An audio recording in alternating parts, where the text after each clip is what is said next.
काला कानून वापस हो। Citizenship amendment act. हिंदू मुस्लिम कोई अलग नहीं है, सब एक है। और अभी भी हम सब एक है। जब तक वो अपना काला कानून वापस नहीं लेते, जब तक हम बैठे ही रहेंगे। आप प्रधानमंत्री कैसे हो? 1 महीना हो गया, इस भरी ठंड के अंदर माँ बहने बैठी है, इनको थोड़ा बहुत रहम दया नहीं आई। ये जल सैलाब आ चुका है, झांसी की रानियां बैठी हुई हैं।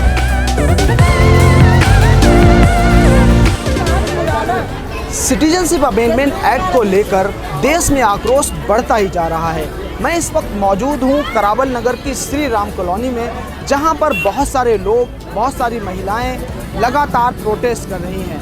यहाँ पर ये धरना लगभग पिछले 1 महीने से महिलाएं, पुरुष, बहुत सारे लोग यहाँ पे लगातार कंटिन्यूस प्रोटेस्ट कर रहे हैं। कुछ लोग यहाँ पे मौजूद हैं, इनसे बात करते हैं और जानने की कोशिश करते हैं। जी बताइए, क्या नाम है आपका? जीनत। जीनत जी, किस लिए यहाँ खड़े हैं आप? हम एनआरसी और एनपीआर और सीए के विरोध में खड़े हैं। जब तक ये काला कानून, क्या चाहते हैं आप? हम यही चाहते हैं कि जब तक ये काला कानून वापस नहीं ले जाएगा, जब तक ये प्रोटेस्ट जारी रहेगा। तो सरकार की तरफ से अभी तक कोई नुमाइंदा आया या कोई ऐसी आपके पास दलील आई? सरकार की अमित शाह साहब ने यही कहा है कि जी बताइए, क्या बताइए? अमित शाह ने ये कहा है कि हम बोल आप बताइए, आप लोग किस लिए यहाँ खड़े हैं? हम यहाँ पर एनआरसी सीए के खिलाफ खड़े हैं। क्या चाहते हैं, क्या मांगे हैं आप? हमारी यही मांग है, ये काला कानून वापस हो। वैसे नरेंद्र मोदी ने मेंबर ऑफ पार्लियामेंट में लिखित में ये दिया है कि एनआरसी अभी नहीं आ रही, पर एमपीआर और सीए है तो उसी से ही, एनआरसी से ही।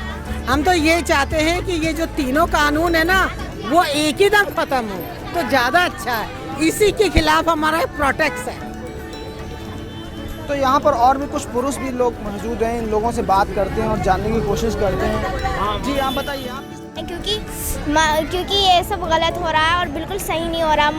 मंत्री साहब ने ये लिखा है कि बेटी बचाओ बेटी पढ़ाओ, आज उन्हीं बेटियों पे डंडे बरसा रहे हैं। क्या उन्हें शर्म नहीं आ रही? वो चूहे की तरह बैठे हुए हैं। सीए का फुल फॉर्म जानती हो? जी, बताओ। Citizenship amendment act. जी, वेरी गुड, वेरी गुड। चलिए, और भी लोग यहाँ पे मौजूद हैं। खाली जो घर में बैठी धी बहू है, रोटी अंडा करती थी, वो आज यहाँ लेके बैठी है छोटे छोटे बच्चों को। ये मोदी जी को शर्म आनी चाहिए कि एक बार बोलते हैं कि बेटी बचाओ और बेटी पढ़ाओ, और आज सड़कों पर बिठा रखा उन्होंने। ये क्या का उनका कानून चल रहा है? ये कैसे देश को संभालना है? तो क्या चाहते हैं आप? हम ये चाहते हैं, हमें जो इन्होंने सड़कों पे निकाला है, आजादी चाहिए हमें। क्यों वापस ले रहे हैं अपना सीए वापस ले रहे हैं? खाली प्रोजेक्ट से कोई वापस नहीं होगा, ये वापस लेना चाहिए। जी, हम लोग जो है प्रोटेस्ट पे खड़े हुए हैं और खड़े रहेंगे। ये मोदी जी जो है कुछ बोलते हैं, अमित शाह जी कुछ बोलते हैं, एमपीआर एनओसी, कोई दुश्मनी नहीं है। मोदी जी से कोई दुश्मनी नहीं है, पर ये मोदी जी ने जो स्कीम निकाली है बहुत गलत निकाली है। इसे वापस लेनी चाहिए मोदी जी। हम ये चाहते हैं मरते मर जाएंगे, हम यहाँ से नहीं हटेंगे जब तक मोदी जी वापस नहीं लेंगे। ये हिंदू मुस्लिम कोई अलग नहीं है, सब एक है। और अभी हम सब एक है, सब एक है। तो मोदी जी समझते हैं कि हम देश में लड़ाई करवा देंगे, ऐसा कुछ नहीं होने का। जिंदाबाद, इनकलाब जिंदाबाद। हम बहनें सारी ऐसे लड़े रहेंगे, ऐसे जते रहेंगे, यहाँ से नहीं हटेंगे। अगर मोदी जी के एक कदम, हम आधे इंच भी नहीं हटेंगे। तो इस तरह से आप लोग कब तक बैठे रहेंगे? क्या चाहते हैं? मेरा मोदी जी से कहना है, जब तक वो अपना काला कानून वापस नहीं लेते, जब तक हम बैठे ही रहेंगे। वो तो कह रहे हैं कि 1 इंच नहीं हटेंगे, हम आधे इंच भी नहीं हटेंगे। मैं मोदी जी से कहना चाहती हूँ कि मोदी जी, आपने बहन बेटियों के लिए 3 तलाक के लिए आवेदन उठाया था। आज बहन बेटी औरतों बैठी, तो आप क्यों नहीं बोल रहे हो? कोई कानून, कोई नेता क्यों नहीं आया? आप प्रधानमंत्री कैसे हो? 1 महीना हो गया, इस भरी ठंड के अंदर ही माँ बहने बैठी है, इनको थोड़ा बहुत रहम दया नहीं आई है? 52 दिन हो चुके हैं। आप राजनीति अपने इलेक्शनों की करते हो, बहन बेटियों को दया नहीं आई? क्यों हम देश के नागरिक नहीं है? आप हमारी वोटों से, माँ बहनों की वोटों से आप कुर्सी पे बैठे हो। मैं ये कहना चाहती हूँ मोदी जी से और अखिलेश शाह से। और मैं ये कहना चाहती हूँ मोदी जी से कि मोदी जी आप आपस में ये चीज़ में मतलब फाइनल कर लीजिएगा, डिसीजन ले लीजिएगा कि अमित शाह जी बोलते हैं कि एनओसी पास हो चुकी है, ठीक है, एनआरसी पास हो गई है, और मोदी जी कहते हैं जी ऐसी कोई बात ही नहीं हुई रामलीला ग्राउंड में आकर के, ठीक है। अब ये कहते हैं जैसे कि इन्होंने 3 तलाक का मुद्दा निकाला, 3 तलाक में हमारी माँ बहन बेटियों को गुमराह करा गया, क्योंकि जिसमें हमारी वो बहन बेटियां नहीं थी, इन्होंने किसी और लोगों को, इन महिलाओं को बुर्का उड़ा करके इन्होंने ये एक झूठ अफवाह फैलाई, ठीक है। और दूसरी चीज इन्होंने फिर नोटबंदी की, तब हमारी महिलाएं चुप रही 3 तलाक पे, उसके बाद नोटबंदी हुई तब हमारी महिलाएं चुप रही, कुछ नहीं बोला। उसके बाद इन्होंने क्या कहते हैं उस वक्त हमारी माँ बहन बाहर निकली, डंडे खाए, भीड़ों में बेहुरमती हुई, बेइज्जत हुई, और इनको मोदी जी को ये नजर नहीं आता, कहते हैं बेटी पढ़ाओ बेटी बचाओ। अरे मोदी जी ये तो सोचिएगा, कहते हो कि बेटी पढ़ाओ बेटी बचाओ, कौन सी बेटी देख रहे हैं और कौन सी माता देख रहे हैं? आपका जब वोट मांगने का टाइम आता है तब आप कहते हैं कि मतलब बेटी बचाओ और बेटी पढ़ाओ। आज तक के मुस्लिम कभी नहीं बोला, बाबरी मस्जिद का आया कानून तब नहीं बोला, ट्रिपल तलाक में नहीं बोला, ठीक है ना, ट्रिपल तलाक पे नहीं बोला। अच्छा, ये ऐसा कानून छाट के लाए, अब जब ये एनआरसी का कानून लेकर आए हैं और औरतें बाहर निकली हैं, तब ये कहते हैं ये सब मुस्लिम है, आतंकवादी है। सबसे बड़ा आतंकवादी बीजेपी और भगवा है। नहीं रुको, सबसे बड़ा आतंकवादी बीजेपी और भगवा है। इलेक्शन का टाइम आया, बीजेपी वाले योगी आदित्यनाथ यूपी से आए और यहाँ पर आके दंगा भड़कवाने के लिए भाषण देके गए। शर्म नहीं आती उन्हें? है इस भगवा को शर्म नहीं आती, इस बीजेपी को शर्म नहीं आती? ये क्यों हिंदू मुसलमान करते हैं? जब तक के कुर्बानी मुसलमान ने दी है शुरू से लेके आज तक, किस भगवा ने दी है, किस बीजेपी वाले ने दी है, किस नरेंद्र मोदी ने दी है? कौन ऐसा है जिसने बीजेपी वालों ने एक भी हिंदुस्तान पे मरते हुए दिखाया हो तो बताए। जी ये बताइए कि सरकार का, कुछ लोगों का ये भी आरोप है कि 500 रुपए लेकर के महिलाएं बैठी हैं। 1 मिनट इसका जवाब देती ऐसा है, वो 500 रुपए छोड़िए, वो कहते हैं ना ये मुसलमानों को बदनाम करते। मैं कहती हूँ नरेंद्र मोदी से, उपदेश ठाकुर से, अमित शाह से अपनी बहन बेटी भेजिए, हम 5-5 हजार देने को तैयार है। अब 5-5 हजार देने को तैयार है। ये मुसलमान कौम को बदनाम करते, हम देंगे उन्हें 5-5 हजार। मुसलमान बिकाऊ नहीं है, इतना तो पैसा खैरात में मुसलमान दे देते, खैरात में दे देते, सदके में दे देते। ये वोट खरीद तो होंगे वो बीजेपी वाले। मेरा नाम सायरा है। आप हमें जी सायरा जी बताइए। हाँ, हमें यूँ कहते हैं 500 रुपए में बैठी, हम 500 रुपए का बाजवा। साइन बाग में और भी जगह पे बताया गया है, कुछ लोगों का कहना है कि ऐसा। बताइए, झूठ है ना? हाँ झूठ, ये सब झूठ लगाया जा रहा है। हम सुबह की फजर की नमाज पढ़ के इतना तो सदका खैरात दे देते हैं जो मांगने आती हैं, और 5-5 हजार का तो बुरखा पहने बैठी है बहने।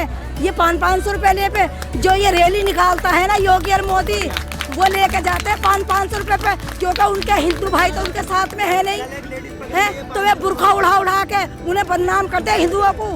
जी मुसलमानों को बदनाम करते हैं, बुरखा उड़ा के हिंदुओं को संदूर दिखाई देता जब तो उनकी पहचान पकड़ी जाती है। मेरी बात खत्म नहीं हुई है, 1 मिनट। मैं मोदी जी से और योगी जी से कहना चाहती हूँ, जब हमारे आधार कार्ड की कोई मान्यता नहीं रखते, पहचान पत्र की मान्यता नहीं रखते, गली गली दिल्ली के अंदर आकर के भीख मांग रहे हैं, वोट मांग रहे हैं, आखिर ऐसा उनको क्या जरूरत पड़ी है? जो क्या नाम प्रधानमंत्री वोट मांगता फिर रहा है, योगी वोट मांगता फिर रहा है, और क्या कहते हैं अमित शाह वोट मांगता फिर रहा है। ये इनके पास कोई मुद्दा नहीं रहा, ये गुमराह कर रहे हैं जनता को, और जनता गुमराह होने वाली नहीं है। और मोदी जी से मैंने पहले भी कहा था और फिर बोलूंगी कि मोदी जी ये ढोंगी और ये फरेबीपन बंद कर दो, और जनता बाहर आ चुकी है, महिला जागरूक हो चुकी है, और आपको संसद से निकाल करके बाहर फेंक देगी। इस होश में रहना, आपके कान और नाक ये सब इन श्रेणियों में अब दम आ गया है। तुम भी किसी माँ का दूध पैदा हुए होंगे, आज हमसे मिलकर वादा करो, हमारे सामने आओ, जो हमें 500 रुपए में कह रहा है। और मोदी जी 500 रुपए दिलवाना ना, वो आपकी जब बैठी थी, आपकी बीवी को कितने मिले थे, और हमारे बारे में बोलते हैं कि बिरयानी खाते हैं। अरे मोदी जी बिरयानी आप पहुँचा रहे हैं या हमें 500 1000 रुपए आप दे रहे हैं क्या? शर्म नहीं आती? अरे डूब मरो अगर थोड़ी सी भी शर्म है तो। और ढोंगी, पूरी ढोंगीबाजी दिखाता हूँ। अमित शाह कुछ कहता है, योगी कुछ कहता है। हमारी जनता को परेशान करने की जरूरत नहीं है। अगर हमारा गुस्सा दिमाग से हट गया, पानी सर से उतर गया, तो हमें कोई रोकने वाला नहीं है। ये जन सैलाब आ चुका है, ये जन सैलाब आ चुका है। झांसी की रानियां बैठी हुई हैं, किसी से डरने वाली नहीं है। इनका हौसला बुलंद है, ये हौसला बुलंद रखेगी। और मैं कहना चाहती हूँ, मोदी जी शर्म करो, नहीं तो डूब मरो। मोदी जी, नया कपड़ा सबको अच्छा लगता है, और दूसरे पुराने जब नया कपड़ा हो जाता फिर वो उसे मैल लग जाता, उसे खूब मल के धोया जाता है, और जो फट जाता उसे फेंक दिया जाता है। और आपको भी कुर्सी से उतार कर नीचे फेंक दिया जाएगा। एक दिन फेंकना होगा आपको। अरे भोग लाया हुआ है वो। देखिए, ज्यादा मैं मानता हूँ तुम्हारे जज्बात बहुत दिलों को ठेस पहुँची है, मगर देखिए अपने जो बात कहनी, अपने जो दिल की बात है, उसका तरीका होता है कहने का। एक भाई हम चाहते हैं कि आपने जो हमारी औरतों के लिए, हमारी बहनों के लिए 3 तलाक का कानून पास करा था, ये वही औरतें हैं जो आज यहाँ बैठी हैं। तो आप ये CAA NRC NPR लाए, कानून क्यों नहीं पीछे करते? तब भी वही औरत थी, तुमने कानून पास करा, अब इन औरत के लिए कानून वापिस क्यों नहीं लेते? अब भी तो वही लेडीज है, ये है या नहीं है बताओ।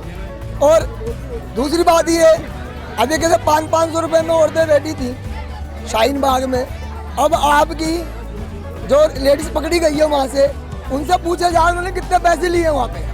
500 रुपए लिए नहीं लिए। इसीलिए मैं कहना चाहता हूँ कि जनता को हिंदू मुसलमान की बातों में मत बांटो। ये जनता हिंदुस्तान की प्रेम की जनता, प्रेम की भाषा समझती है। इनको सबको एक ही झंडे के नीचे रहने दो, बांटो मत ही।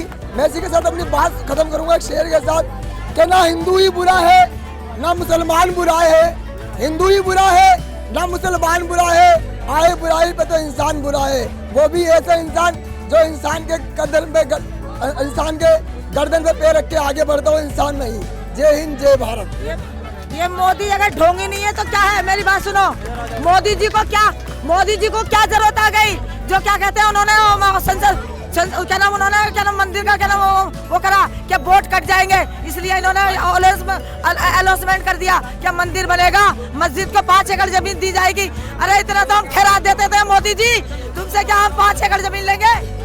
मैं मोदी जी से ये कहना चाहती हूँ कि इस देश को धर्म में मत बांटो, एक ही तिरंगा रहने दो, और कभी हिंदू कह दे तो कभी मुसलमान कह दे तो मैं ये कहना चाहती हूँ कि इस देश को हिंदू मुस्लिम में मत बांटो, एक ही तिरंगा रहने दो। बस एक लड़की लोग जिनका इतना आक्रोश है, ये चाहते हैं कि हिंदू और मुसलमान को दूसरी राजनीति में ना बांटे। कैमरामैन मनोज के साथ